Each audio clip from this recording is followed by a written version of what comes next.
Haliya municipality పరిధిలోని 11వ ward అభివృద్ధికి అన్ని రకాలుగా కృషి చేస్తానని 11వ వార్డు కాంగ్రెస్ పార్టీ కౌన్సిలర్ అభ్యర్థి దేపావత్ ప్రసాద్ నాయక్ అన్నారు. బుధవారం ఆయన వార్డులో ఇంటింటి ప్రచారం నిర్వహించారు. సందర్భంగా ఆయన మాట్లాడుతూ తమపై నమ్మకం ఉంచి Nagarjuna Sagar MLA Jaiveer Reddy, Congress party senior నాయకులు మాజీ మంత్రి జానారెడ్డిలు తనకు టికెట్ ఇచ్చారని అన్నారు.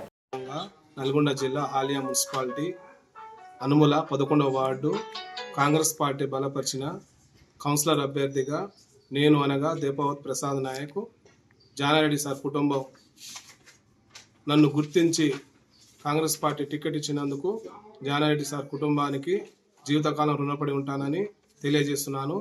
అదేవిధంగా రేపు 11/2/2026 నాడు జరగబోయే ఎన్నికలలో కాంగ్రెస్ పార్టీ బలపరిచిన అభ్యర్థిగా మీ బిడ్డగా మీ ముందుకు వస్తున్న సీరియల్ నెంబర్ 2 హస్తం గుర్తుపై ఓటు వేసి అత్యధిక మెజారిటీతో గెలిపించాలని స్థానిక ప్రజలందరికీ వేడుకుంటూ మన వార్డు అభివృద్ధి కొరకు మరియు సమస్యల గురించి ఎలవెల్ల అందుబాటులో ఉండి పోరాటం చేసి వార్డుని అభివృద్ధి పథకంలో ముందుండి చేస్తానని మీ అందరికీ హృదయపూర్వక నమస్కరిస్తూ మీకు విజ్ఞప్తి చేస్తున్నాను.